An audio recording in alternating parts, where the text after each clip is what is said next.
Today on Spotlight on the Arts, I'd like to introduce you to Linda Spencer and Roberto Regalado from Long Lane, Missouri.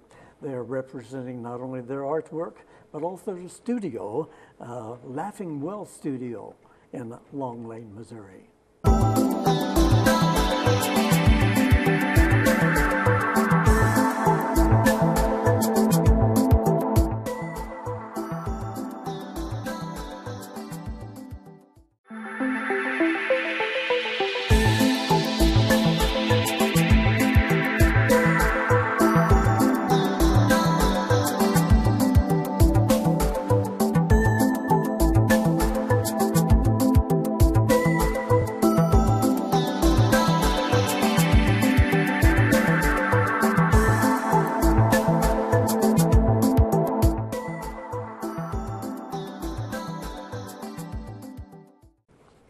Welcome to JCTV Spotlight on the Arts, coming to you from the studios at Lincoln University at our capital city, Jefferson City, Missouri.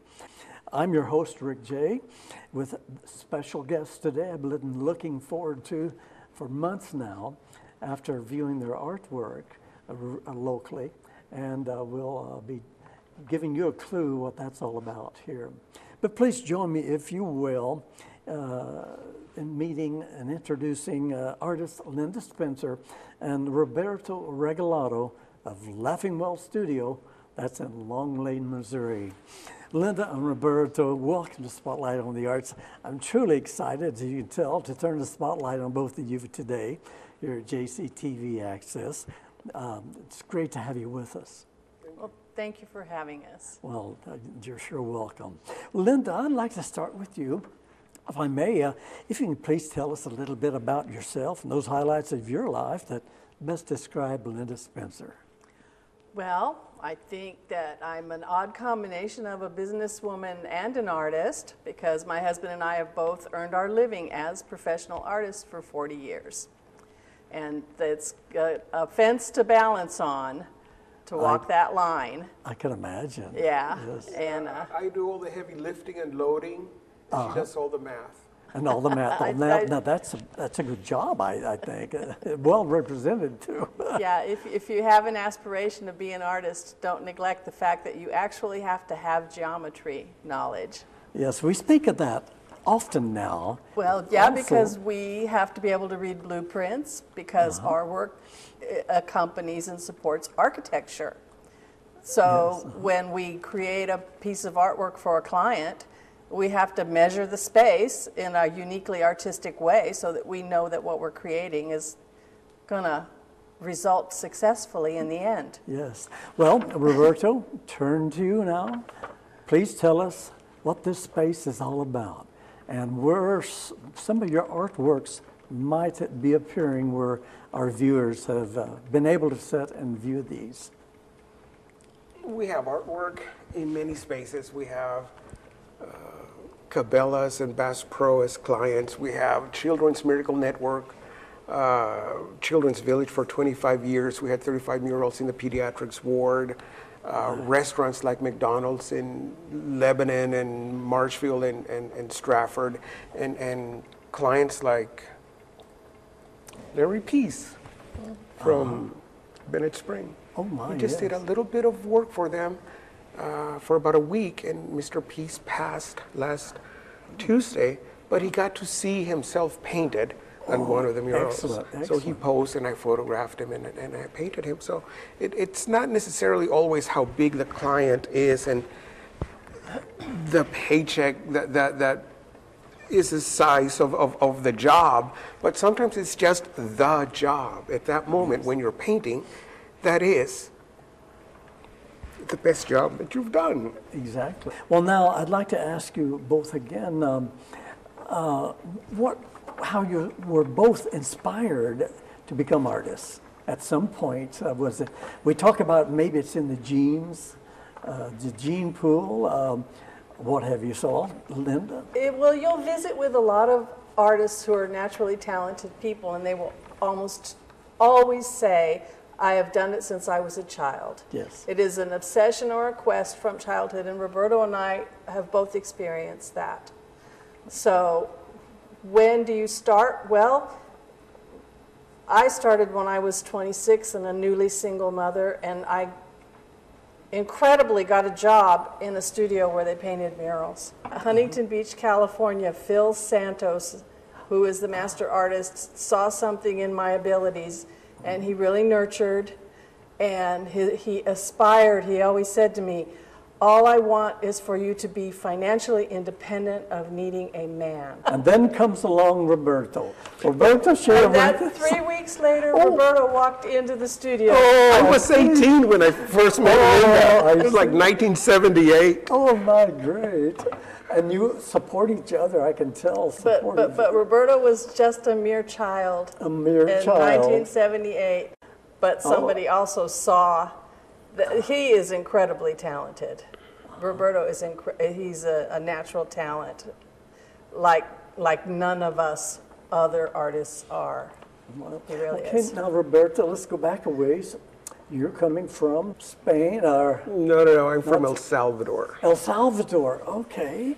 Yeah, we came to the U.S. in 1970 when I was 10 years old. I see.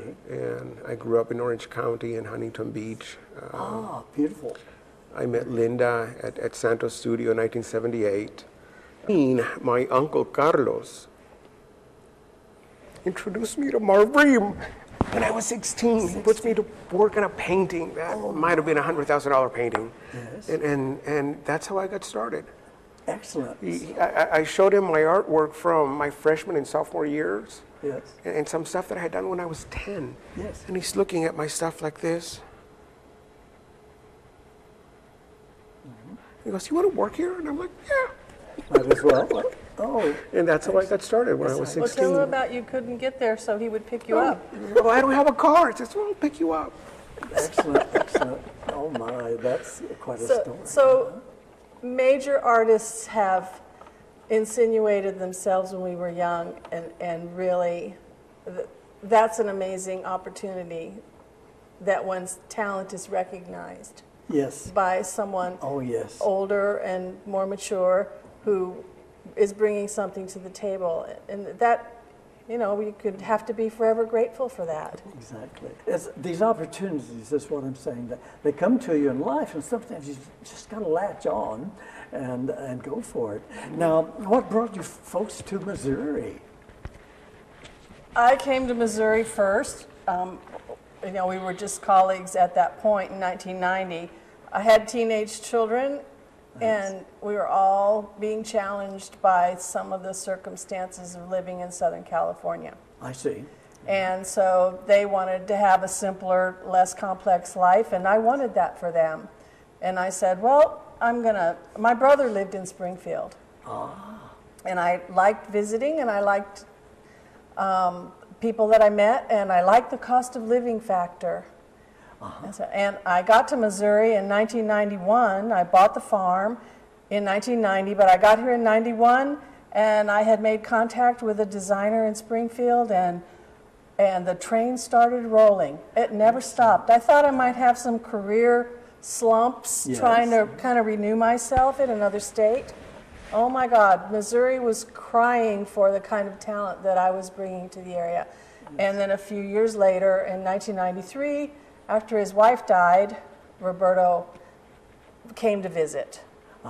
And I had just started this wonderful project called the Children's Village at Cox South in Springfield. At Cox South, yes. And Beautiful. I told Roberto, I said, come and paint with me. This is such a great project, and it's right up your alley, because he's lots of fun. He has a lot of fun, creative ideas, and that was called for in this particular project. So you all have worked together for 40 years. 40 years. And been married 18. Going on 19. Your works are just magnificent, awesome, as they say nowadays.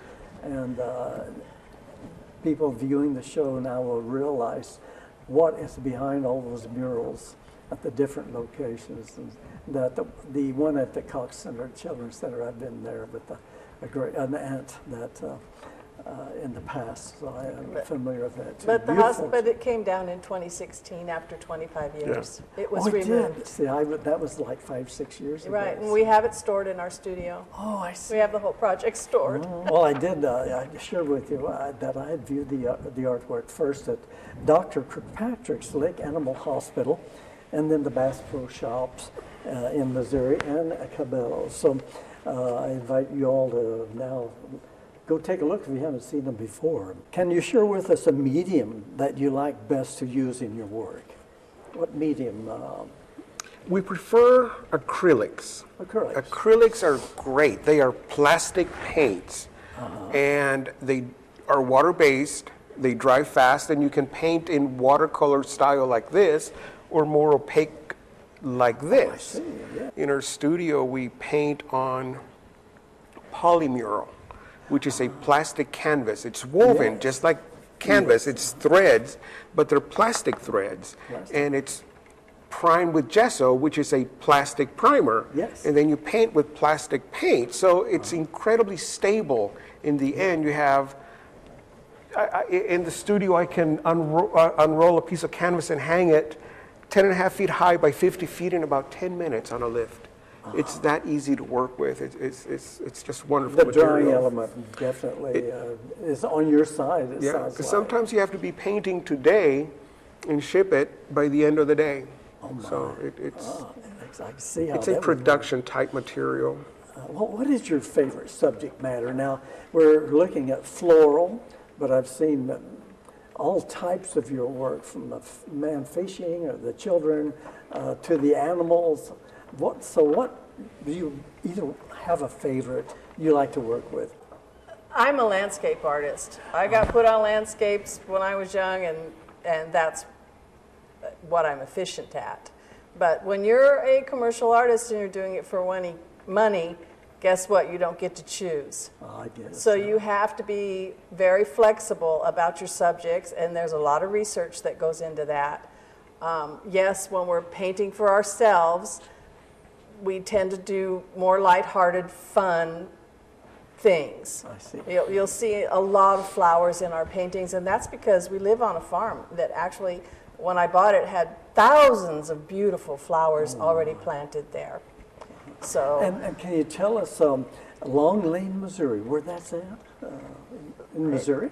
yes, it's on Highway 32 right between Buffalo and Lebanon. Ah, excellent. So it's 10 miles east of Buffalo and 17 miles west of Lebanon. And Roberto, when you set to do a painting that you really want to relax in your element, what is your favorite subject matter? I can go into the backyard, the front yard, side yard, in a field, and photograph or pick a flower, and then walk into the studio and just paint it in an afternoon. It's not necessary to be inspired.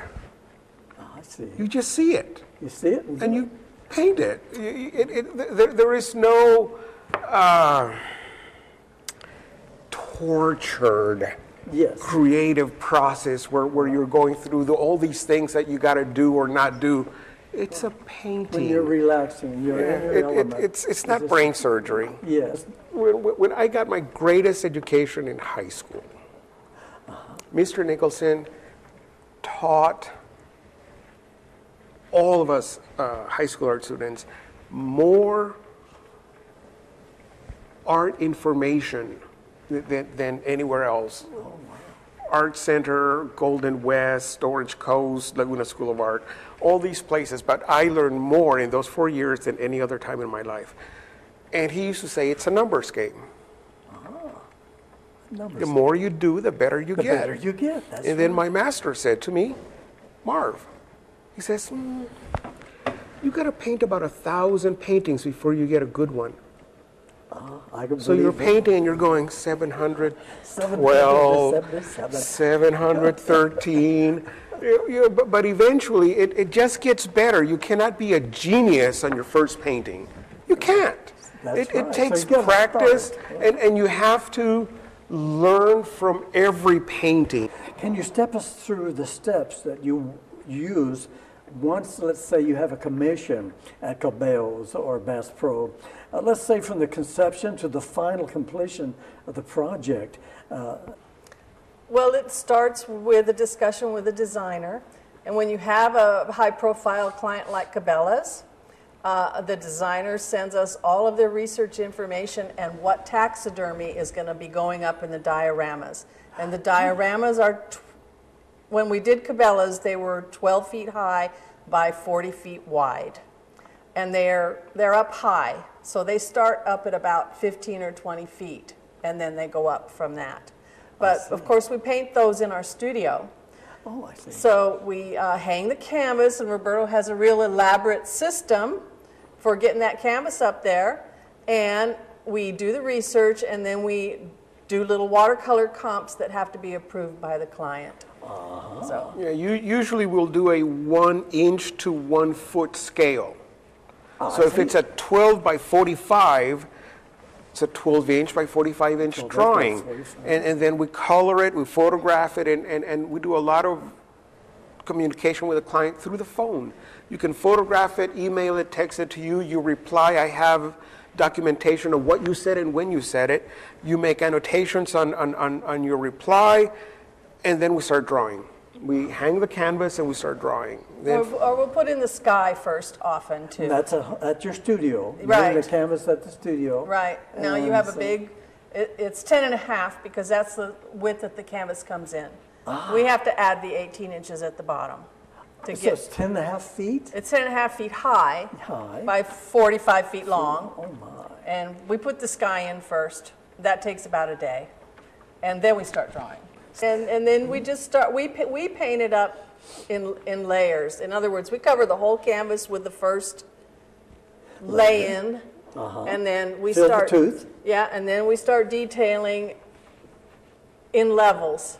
And so that the last level, when you're doing all of the finishing touches, that should probably take the longest. And you start with the distance, I guess, and come forward. Some start at the front and go back. But Yeah, usually you're right. You start from the back and layer the landscape. You know, the foreground rocks are the last thing that you should be finishing. So, sure. Yeah. So that is finished and time to dry. It may have to ship out tomorrow, as you said earlier, Roberto. And even at the site, you run into problems because you're on a construction site, generally. Yeah. You shared with me. we always prefer to insist on supervising installations.